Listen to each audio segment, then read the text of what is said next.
నమస్తే అండి అందరికీ. ఈరోజు మనం కీర దోసలు చేయబోతున్నాం.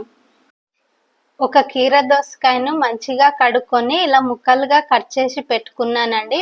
పొట్టుతో పాటుగా కట్ చేసుకుంటేనే మన శరీరానికి పోషకాలు బాగా అందుతాయి.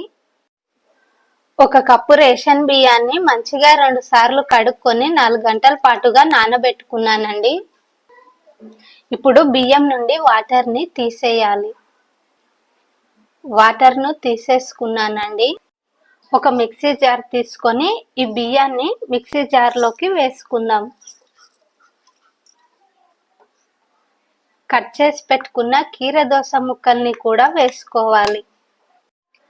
ఈ కీర దోసకాయలో 95% నీరు ఉంటుందండి. నీరు వేయకుండా మెత్తని పిండిలా రుబ్బుకోవాలి.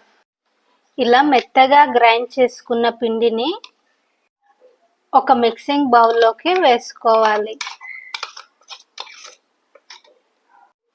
ఇప్పుడు ఇందులోకి సన్నగా కట్ చేసుకున్న ఉల్లిగడ్డలు,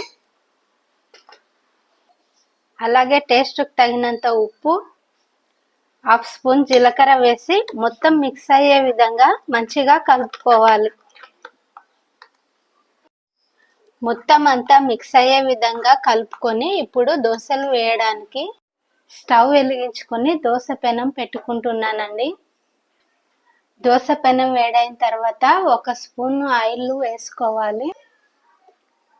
ఇప్పుడు 2 గరిటెల పిండిని తీసుకొని దోశల్లాగా వేసుకోవాలండి.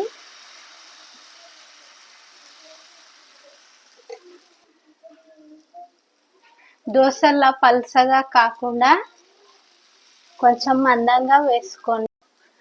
ఎందుకంటే మనం దోశ పిండి రుబ్బేటప్పుడు మినపప్పు వేయలేదు కాబట్టి పల్చగా కాకుండా కొంచెం మందంగానే వస్తాయి. ఒకవైపు కాలిన తర్వాత ఇంకో వైపుకి టర్న్ చేస్తూ మంచిగా కలర్ వచ్చేంత వరకు కాల్చు. ఇంకో వైపుకి తిప్పేసుకొని చిన్నగా కట్ చేసుకున్న కీర ముక్కలను వేసుకోవాలి.